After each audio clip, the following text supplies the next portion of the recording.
Saints head coach Kellen Moore on the bye week preparation for Falcons, ladies and gentlemen. Okay, here we go. Kellen Moore, love him like a brother. Looks like you got a fresh haircut. He's talking about the preparation for Atlanta. Remember the scheduling spot, okay? I've been talking about it. You probably know it by now. Say it with me. Berlin. Then they lose in overtime. They got to fly back to the States. Lose in overtime again. No bye week, no rest of the Panthers. Then they got to travel to New Orleans. Tough for Atlanta. Meanwhile, New Orleans went to Charlotte, smacked up the Panthers, came back, bye week, rested, relaxed, prepared. All right, I will start with medical. Obviously feel good with where we're at, really from a roster standpoint. No new injuries occurred over the week or anything like that. The two guys coming out of the game that did not play in the game were Jack Stoll and Tolly with their ankles, and so we'll see how those progress as the week goes. And our guys are back in today. They had some really... How about that, huh? November 18th, and the Saints are relatively healthy. Just kind of chilling, like where we're at from a medical standpoint. Who knows? Maybe the way Kellen handled training camp and all that, maybe it worked. Really good work, between lifts and some field work, and get our guys back in here acclimated after the bye week. It was a really productive bye week, I think, for everyone, just from a self-scout evaluation standpoint, but also from the mental and the physical, break that you allow yourself to have. And so feel good with where we're heading and excited for the opportunities moving forward. What's that self-scouting process like amongst you and the coaching staff? All three phases will kind of, coordinators will kind of lead it. Essentially just going back through all the different categories that you're responsible for throughout the season, different guys that tee up different responsibilities and game planning. Just go through it all. It paints a really good picture for you. It allows you to kind of recognize the things that you feel good about, the things that you want to improve and learn from. It's always good to kind of go through that, and you do that to some extent during the season, each and every week. I think the bye week allows you to really just kind of dive into it even more, and so it's great resource. It's a really good piece of information that you can collect and kind of make some adjustments from there. And so, there's circumstances always with that data. You got to do a really good job of digging into it, but I think it's really productive for all three phases. Gotta love when the guy has a plan for the bye week, right? You gotta love when there's an efficiency, operational infrastructure built into a bye week. Kind of some of the takeaways when you look at the offense, just from a soft scouting perspective. Yeah, I think progress is always the goal, and just continuing to progress. And I think for us, situational football comes up a lot, and obviously red zone's an area that you look into. You try and find just because every time you're down there, the value of a touchdown is huge, and so right now that's a big opportunity for us to grow in. Some of the run game things is opportunities to grow in, create explosive plays. There's always little margins that hopefully we can improve on. You also got to love whenever, and he, very softly basically just named what they need to get better in, some of the stuff that he's seeing that is not good enough. And you got to love when he rattles it off, no problem. Those are the pain points. 100%. You can give cliche answers or whatever, but for him to say, yeah, red zone, running the ball, situational stuff, like that's explosive. Like we got to get better there. True. 100%. So he's seeing things same way we're seeing things. No idea what this guy's question is. He might as well be in a different planet. There we go. Self-scouting and to help his development even more. Yeah, Tyler got a couple games under his belt before the bye week, and so we can kind of utilize that information, collect what happened over the course of those two games. I thought obviously we felt good with where things were trending coming out of the Carolina game, and hopefully we can continue to progress there. I thought Tyler's had a good couple weeks. What were your main takeaways when you looked at those couple of starts from him during the self-scouting? Yeah, I think he's doing a good job. He's operating at a really high level. The operation feels really clean. I think some of the things that showed up was make some plays on some hard downs, and I think that's credit to Tyler and these guys on offense making some plays. Third downs, red zone, 2-minute drives, like those are hard situations, and those can be challenging. And so, for him to make some big time plays in that, obviously, credit to those guys. They extended drives and created some points. Agreed. How much have you learned about the Saints-Falcons rivalry? Yeah, definitely one that we've talked a lot about. Obviously, this will be my first experience. I'm excited about this opportunity. We know the importance of certainly your division games, certainly with these guys, the rich history of this game. And so it's going to be a lot of fun. And I think as this week progresses, a lot of us are going to get to experience it for the first time, which we're excited for. The biggest game of Kellen's life was in the Superdome last year with the Super Bowl. The second biggest game of his life is this Sunday. This is Super Bowl 2.0. It just so happens to be against the Falcons, but he's got to win this game. And man, could the bye week, perfect time for the bye week. So I'm excited to see what Kellen's cooked up for the last couple of weeks. Were you aware of the rivalry before arriving here, or is that something you kind of learn about throughout your process here? No, I think you're aware of it. Being at different places, there's rich history throughout this entire NFL. There's always these fun rivalry games wherever you're at, whatever team you coach or play for, and so this is going to be a really fun one. I'm really excited about this one, and I know the importance that it's going to carry. With the players getting the week off, what did the bye week look like for the coaching staff? Did y'all take any time away from? Yeah, we got some work on the front end, and then obviously, I think it's important for everyone to get away and rejuvenate and kind of recharge the batteries physically, mentally. Everyone kind of had a chance to get away in their own capacity, and so for everyone that's going to look a little bit different. Everyone's family situation may be a little bit different whether you travel or stay here, and so I think that's productive for everyone. Yeah, it's good to certainly to recharge, recalibrate, and reset, especially for the Saints, where it kind of is a new season, and they can kind of forget about the beginning, take that win against Carolina, go into the bye week, do what you got to do, sit in the sauna, sit in the spa, get in the cryo chamber, whatever, doesn't matter to me, and then be ready for basically week 1 against the Atlanta Falcons. The back half of the season will lay the groundwork one way or the other for the entire offseason, how they approach the draft, how they approach free agency, what they look to add, what they look to subtract. It will set the tone for next season. Okay? That's how important this part of the schedule is and this part of the season is. What happened against the Cardinals and the 49ers and the Patriots and whatever. Wipe it away. All that matters now is from now until the end of the season. What do you ask of the players during a bye week, for instance? Yeah, I think the biggest thing is, they need to recharge. They need to, embrace all the good in life. I think that's one important Get some FC 26 in. thing is there's a lot of good in life. There's a lot of good things that you can go, recharge with. And so whether it's family, friends, all the other things, while still, getting yourself physically ready to go and ramp back up for another back end of the season. And so I thought our guys came really ready to go today. You can feel the juice and the energy. You can also feel like they're ready to get back to playing football. And so I feel like it's been really productive. Love it. You guys have, you ran tempo a lot the first 3 games especially. It's been a little lighter. Is there something is it just game situation? Did you want to stop running it less? What kind of... Game situations maybe, but it's always an important part of, I think, of our offense, and part of that is putting yourself in situations that allow you to play with tempo. I think when you play games, you got to be conscious of just going really, really fast and having really quick 3 and outs. That's a really unproductive thing for all great. 3 phases. And as games go, there's ebbs and flows with that, but I think it's an important aspect of our offense.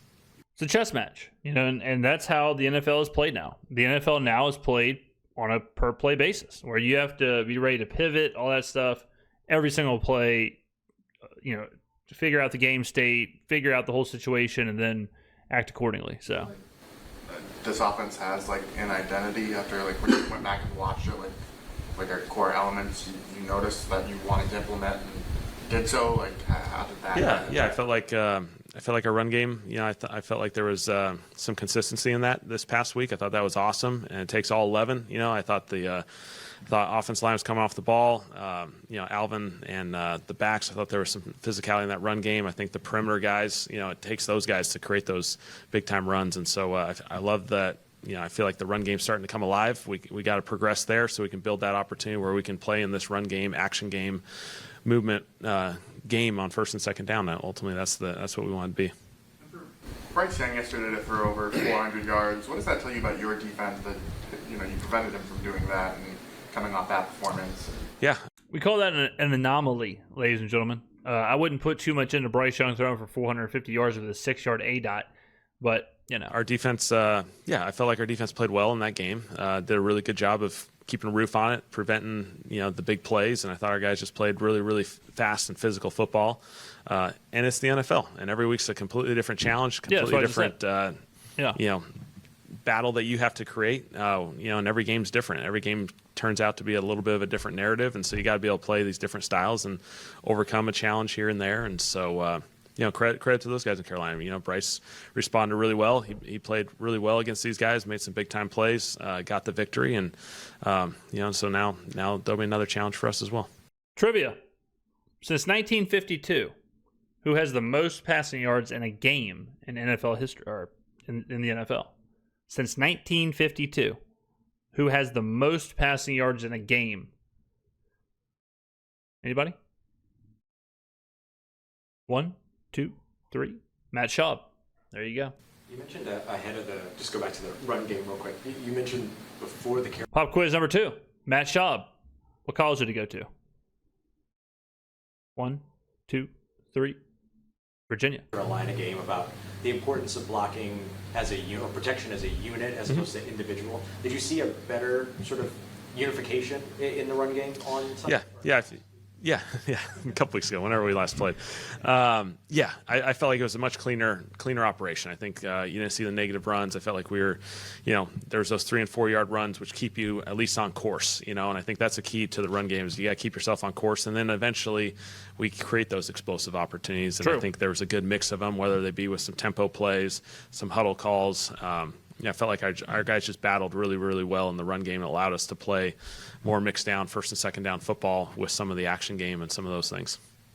Yeah, if you're not running, like even just a 3 yard run, like going from 1st and 10 to 2nd and 7 is a whole lot different than going from 1st and 10 to 2nd and 11 or 2nd and 10. Got to just keep moving.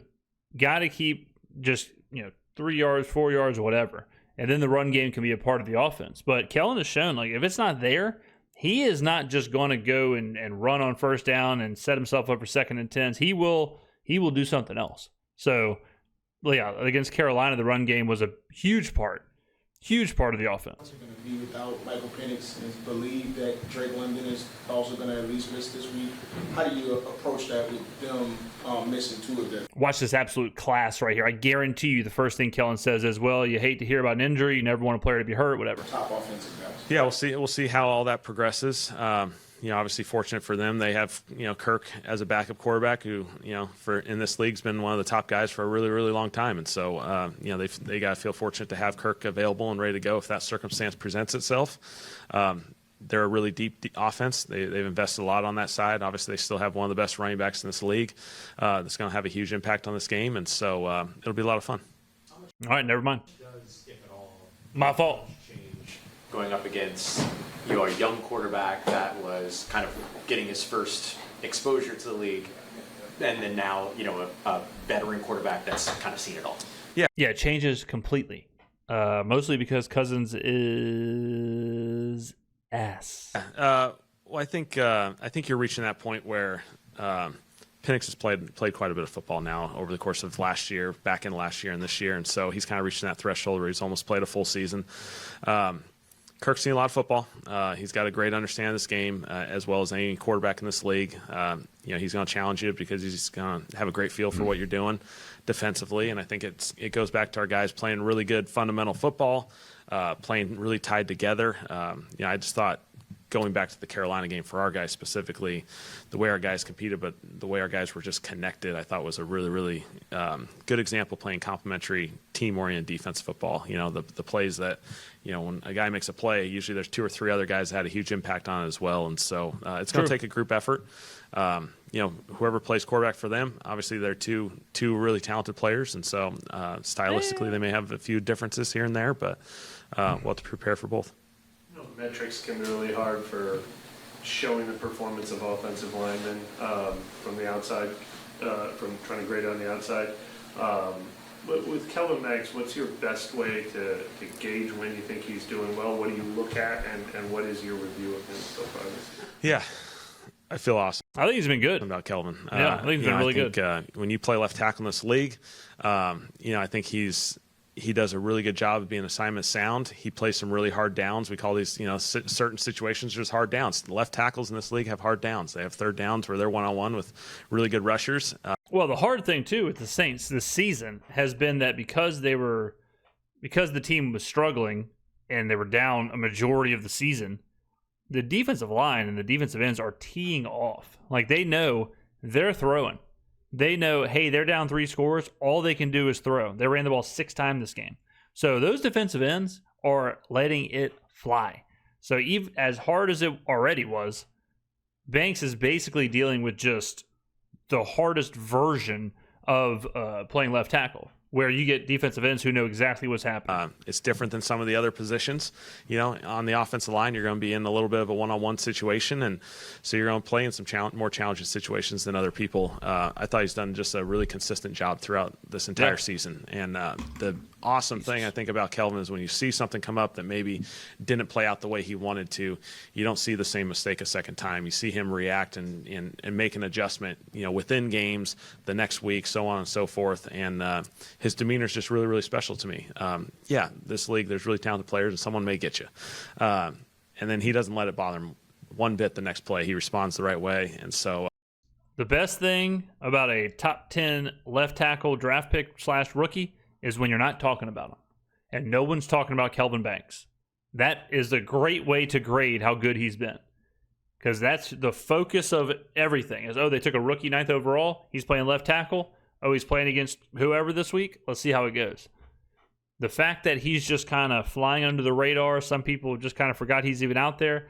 Best thing possible. I feel really fortunate that we were able to draft Kelvin. I think he's going to be a big-time left tackle for us for a really long time. Good. A lot of the charting data has Fuaga and Banks I guess it's like on an island is the term of one-on-one without much help. Mm-hmm. Is that a philosophy that you have of trusting young tackles in that situation? What kind of goes on? Yeah. It's kind of just playing tackle. Yeah, I think by game plans, there's different opportunities. Obviously, when you need to help these guys, it's usually when you see big dog Jack Stoll get in the backfields when they need some help. If you see him motion into the backfield, that's what he's there for. Matchups is certainly an important aspect. I think our guys have done a really good job of handling those one-on-one situations, quarterbacks getting the ball out of their hands, not creating those sack opportunities. And so every game plan is a little bit different, but I think those guys are really special players, and I feel really good about them.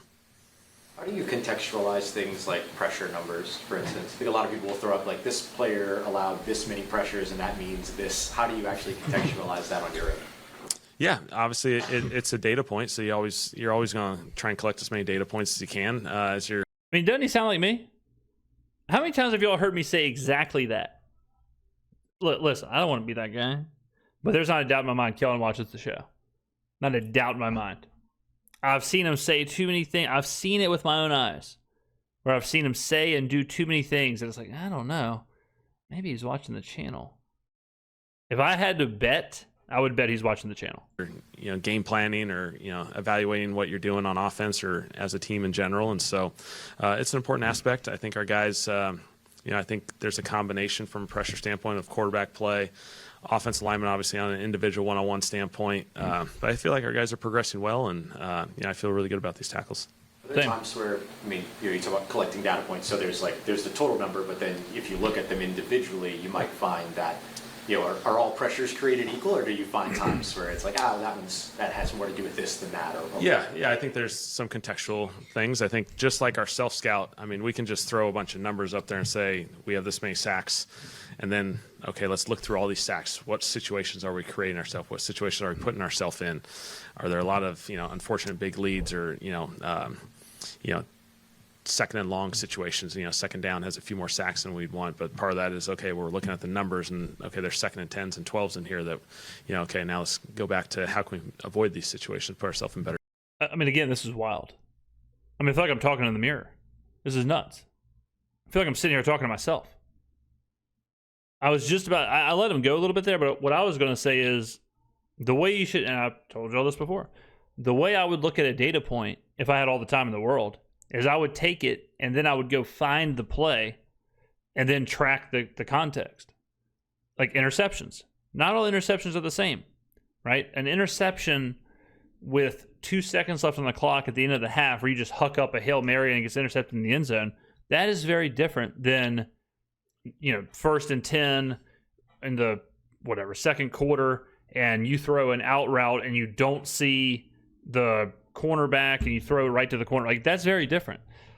A pass off of a wide receiver's hands. They got the perfect pass into the wide receiver's hands. Boom, off his hands, straight up in the air, gets picked off. That's very different than not reading the safety and throwing it to the safety's chest. So I would take any data point that I'm looking at, sack, whatever, and then I go to the play, track it, write down notes and golden tidbits, and then go from there.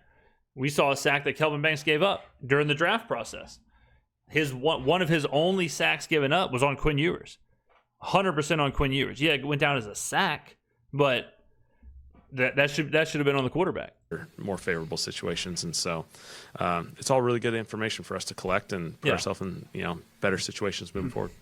And don't forget this too about data. Like, data is just kind of it is what it is. It's more about what you do with it. Like, anyone can collect the data, but then it's like, all right, how do you implement it? What does it mean? What are you going to do with that? How do you adjust? Is it important? Is it not important? Like defensive pass yards allowed. I think that's one of the most overrated defensive metrics out there. But a lot of people just look at that, right? Like, defensive passing yards allowed, sort by, okay, there's your best pass defense. That's not always the case. So data is more about how you use it than just it existing on its own. So you talk about Tyler's improved footwork and kind of the drills you guys run in practice. Like, what do you kind of look for? Is it like the individual? Could you just expand on like what you guys do that has led to Tyler's like better feet? Yeah, from an individual standpoint, there's obviously a lot of fundamental opportunities you have during practice. Scott Tolzien does an awesome job with these guys, working with them just from a fundamental standpoint, drilling and putting yourself in as many of these situations as possible. I think there's always two parts to development from a footwork standpoint for quarterbacks. There's the ideal setting where you have to play with rhythm and timing, and you want, when you have the ideal situation, you want to play in ideal timing, and that's a really, really important aspect. And so that's the first part, but then there's the part of inevitably you have to move off your spot, the timing's. This was a big Caleb Williams thing. So early on in Caleb Williams' career, he was forcing himself into the unstructured because that's where he was more comfortable. You got to be able, when things are perfect, you got to be able to play when things are perfect. When they break down, you got to be able to do that. You can't only do one or not do both or not be able to do both or whatever. Caleb's getting better at that now, but I remember early on, he would take a perfect pocket, perfect rhythm, perfect tempo, and all of a sudden he would basically make it a broken play. He would make it to where he's holding on to the ball too long. He escapes the pocket for no reason. There's actually a stat of quarterback like mobility, and it tracks why they leave the pocket. It tracks from like pressure, blitz, rollout, and then there's another one that's basically just like on their own. And it's always interesting to see the quarterbacks that leave the pocket on their own at a high clip, and it's because they just aren't comfortable, right? They aren't comfortable in that, tempo, rhythm, drop back foot hits, make your read, let it rip. They kind of want to improvise a little bit more. That's just their comfortable place. Different, and so you got to work both of these environments. And so they do a lot of different drills. I think that's the one thing. It's a creative element. You're constantly trying to put yourself in different situations in practice. Okay, we're going to put ourselves in a step up situation. Okay, now we're going to put ourselves in a situation where we can't step up. Okay, how do we react to this? Okay, maybe it's to the left or the right. I think Tyler's done a really nice job, as our entire quarterback group has, I think, of playing that way. And so Tyler had some really good examples the last 2 weeks of stepping up in the pocket. I think that's a big challenge for a lot of younger quarterbacks. Again, this is crazy. I say this all the time. A huge difference in college and the pros is most college quarterbacks escape the pocket from the back. They leave the pocket from the back and try and do like these big looping rollouts because most of the time their athleticism carries them and they can escape from rushers or they're faster than the defensive players or whatever. In the pros, you got to do the opposite.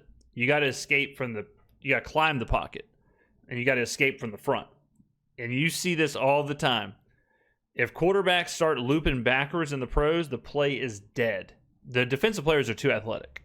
Never happens. So you got to learn how to climb the pocket, navigate the pocket forward, and then if you got to escape, you got to escape. But, usually in college, and if you watch college like this weekend, watch it, and you're going to watch see a majority of those quarterbacks escape from the back of the pocket. Coming into this league is you got to step up and through the pocket, getting out behind it while you certainly can. There's probably more challenges and that come up, in those situations. Isn't this crazy? Way too simple, but is stepping up like kind of the key to avoiding sacks? Well, I think It's part of it.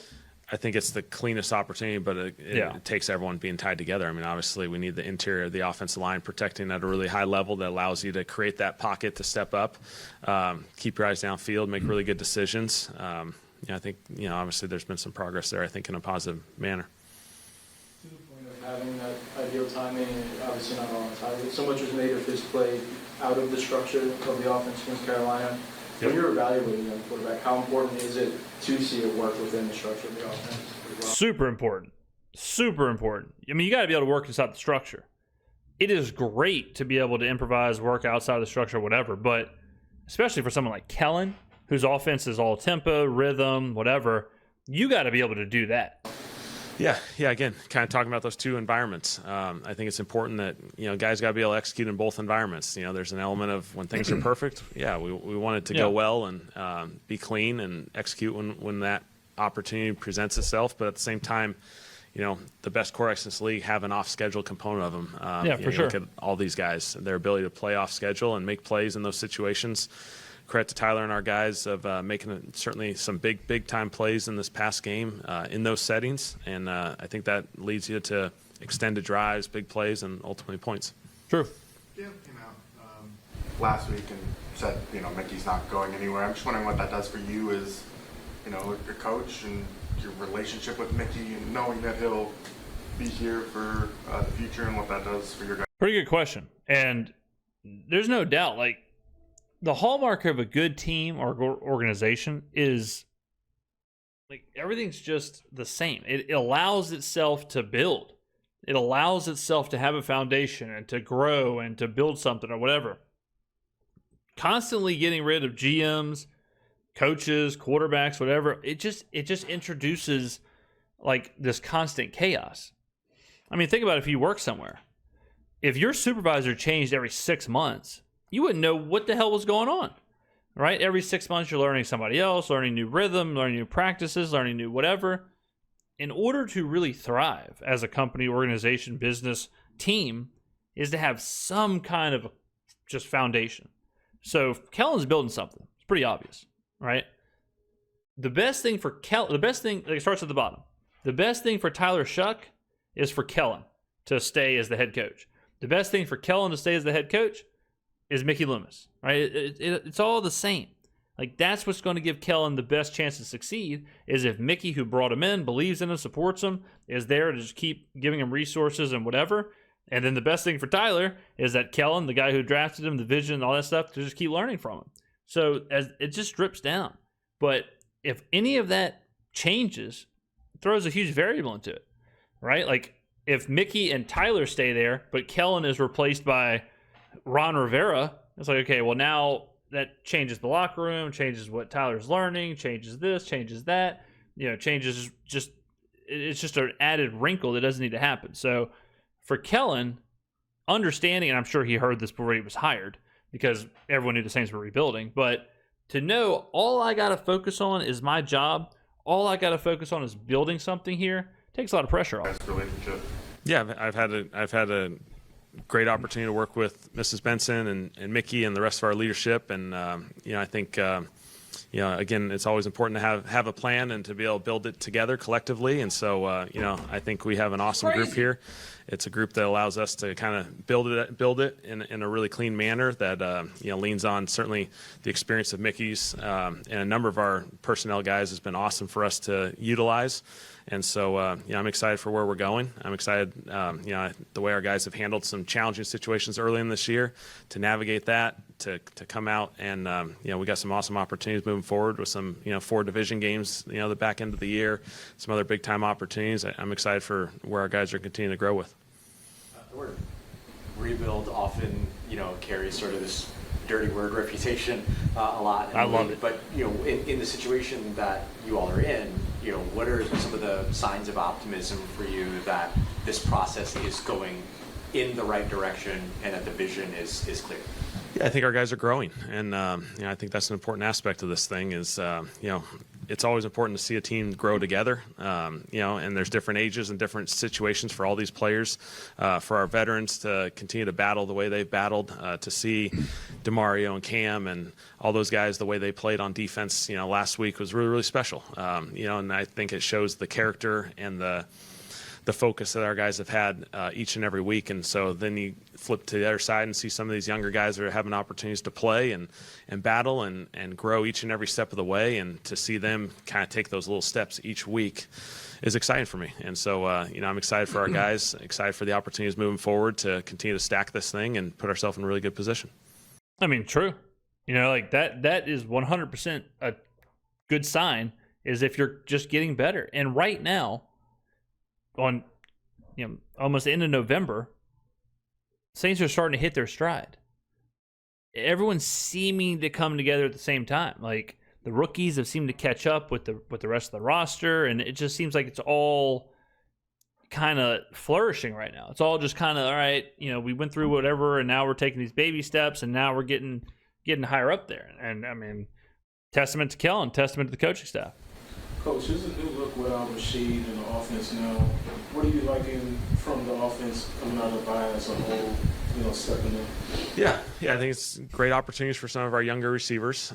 Yep. Vele had certainly played a lot of snaps in this past game. He'll continue to do that. It's crazy, man. He just can't get receptions. Like, it's nuts. Like, he's playing a ton of snaps. I don't know if just Tyler didn't look to him, or whatever, but I thought last game he'd get a lot more work. He is basically in on every play, and the ball never goes to him. Forward, opportunities naturally come his way. For some of these other guys, like Tip and Dante, to be up and ready to go and, hop in there. These guys are going to have more and more opportunities as this thing progresses, and I think it's important that those guys take advantage of those opportunities, which they will. What can you say about Shough's mental toughness so far in his 2 games that you evaluated? Yeah, Tyler's just been really steady. I think that's always the sign of a really special quarterback. Games are going to have this element of up and down. There's going to be good plays. There's going to be plays that are challenging. And your ability to just stay right here and just continue to go is an important aspect of this thing. And, I certainly have seen a lot of that out of Tyler the last few weeks. I mean, even just Tyler's road to the team, right? Getting drafted in the 2nd round, coming in, competing, quarterback competition, losing it, sitting, waiting, getting his chance, getting smoked in LA, bouncing back against Carolina. I mean, even that alone has been quite the roller coaster ride, right? All right, ladies and gentlemen, thank you for watching. This was a great interview. I mean, it's insane. Me and Kellen are seeing things clear. Like, we're seeing things eye to eye. Shout out to the Goofy movie. All right, ladies and gentlemen, thank you for watching. I will see you in the next video. Peace.